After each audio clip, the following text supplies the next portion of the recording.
Ya targetnya yang paling menjadi murid Kristus yang lebih baik lagi gitu, karena kalau melihat di tahun sebelumnya itu banyak yang kita kenal tuh pergi tanpa kita sempat say goodbye gitu, tanpa kita bisa meninggalkan kesan yang baik sama dia. Jadi seperti itu.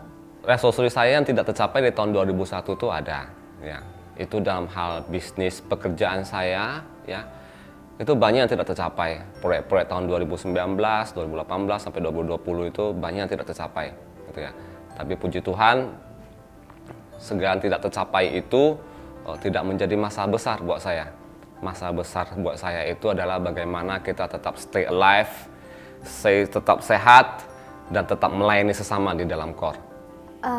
Aku sih kepikirannya pelayanan ya, karena dalam kondisi pandemi begini orang-orang, gak usah orang-orang deh, aku pribadi merasa iman aku itu beda dengan kalau kita berkumpul bersama dengan kita stay at home aja seperti itu. Jadi ada goals gimana ya Tuhan caranya supaya aku tuh bisa lebih touch orang-orang dengan kondisi cuman stay at home gitu, tapi kita bisa iman kita bisa bertumbuh terus, iman kita bisa semakin bangkit di dalam Kristus seperti itu. Bisa mulai masuk kuliah. Resolusinya sih bisa masuk kuliah, bayarnya semua lunas gitu.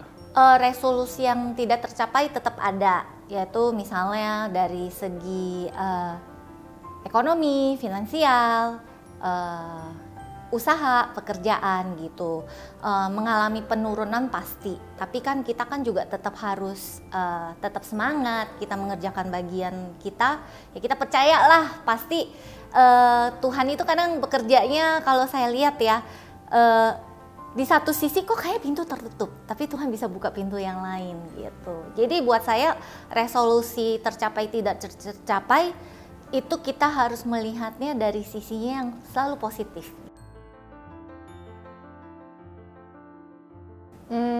Kadang-kadang mungkin dari kitanya sendiri yang ibaratnya misalnya dari faktor internal kita yang menunda gitu, ibarat menunda.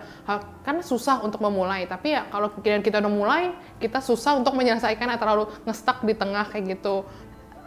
Kurang usaha ya.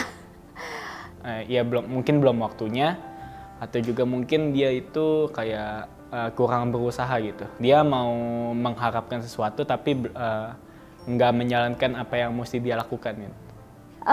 Jujur kalau aku pribadi selalu review di diri aku gitu ya, kalau misalnya nggak tercapai, kenapa ya Tuhan ini bisa nggak tercapai gitu. Sometimes aku juga agak nge-push diri aku untuk supaya bisa lebih lagi, tapi ya udah itu yang aku lakukan yang the best of me, ya sisanya Tuhan yang beresin, seperti itu sih. Pasti memprioritaskan yang belum diselesaikan di tahun 2021, ya otomatis dalam hal bisnis, finansial gitu ya. Contohnya dalam kesehatan, aku sempat udah menurunkan berat badan, pola hidup yang sehat, tapi begitu kita mengalami pandemi COVID kayak begini, pola hidupnya mager, semuanya juga dimakan gitu, akhirnya badan mengembang ke kanan dan ke kiri gitu. Jadi resolusi aku juga harus punya pola hidup lebih sehat, aku mulai berolahraga lagi. Terus yang pasti dalam bidang ekonomi, finansial keluarga aku juga, aku udah harus mulai mengupayakan sesuatu yang mungkin lebih baik lagi daripada yang sebelumnya gitu. 90%, aku yakin 90%. Maksudnya kayak ibaratnya ya udahlah, kalau kita lihat maksudnya kondisi sekarang udah lumayan normal. Jadi kayak ibaratnya kita bisa lah ketemu, tapi ya pakai protokol sama kayak sebelumnya gitu.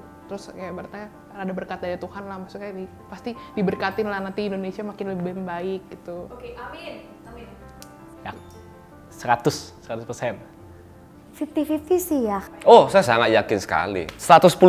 Karena Tuhan pasti memberikan kita yang lebih lagi. Kalau kita setia dengan perkara kecil, Tuhan akan pasti kita berikan kita perkara yang lebih besar lagi. Dan Tuhan akan tetap menjaga kita dan memberikan kita semangat dan solusi. Jadi yang pasti aku akan coba sama suami mencari cara supaya kita bisa jangkau jiwa-jiwa itu. Nah terus selain itu juga kan aku pelayanan singer gitu. Jadi aku akan coba untuk lebih banyak dengerin materi-materi gimana sih supaya kita bisa upgrade seperti itu ya. Jadi yang aku lakukan supaya dari pribadi aku dan suami aku itu bisa benar-benar kita upgrade diri, jadi bisa untuk diberikan ke orang lain kayak gitu. Ibaratnya kita nggak cuma berdoa doang, misalkan kita nunjukin effort kita. Maksudnya ibarat kita percuma misalnya kita doa, tapi kan Tuhan juga mau ngeliat kita effortnya kayak apa, perjuangan kita seperti apa. Oke, diberikan kelancaran, diberikan kemudahan seperti itu. Jadi misalkan ya kerja, walaupun namanya kerja ya capek lah ya ibaratnya, itu hal yang lumrah, tapi ya ibaratnya dengan semangat yang baru, misalnya hari yang baru lagi, besok hari yang baru, besok hari baru lagi, seperti itu. Yang pasti kita harus tekun. Kita harus tekun. Terus sekarang kita udah melihat beberapa tahun kebelakangan ini, semasa kita mengalami pandemi, itu kita harus melihat media berperan penting. Contohnya anak-anak muda gitu, masih sekolah aja tapi dia punya penghasilan melebihi dari para pengusaha atau orang yang udah mapan sukses gitu. Jadi itu tidak ada yang mustahil, aku lihat gitu. Kejar terus goalsnya, jangan sampai nyerah. Tetap semangat, jangan pernah takut membuat resolusi. Kita lihat bahwa orang lain juga sama-sama berjuang, ibaratnya berjuang untuk resolusinya sendiri. Terus berusaha, ketekunan itu penting, dan kita jangan lupa pengetahuan itu juga penting. Keep the spirit, keep fighting, we are the winner. God bless.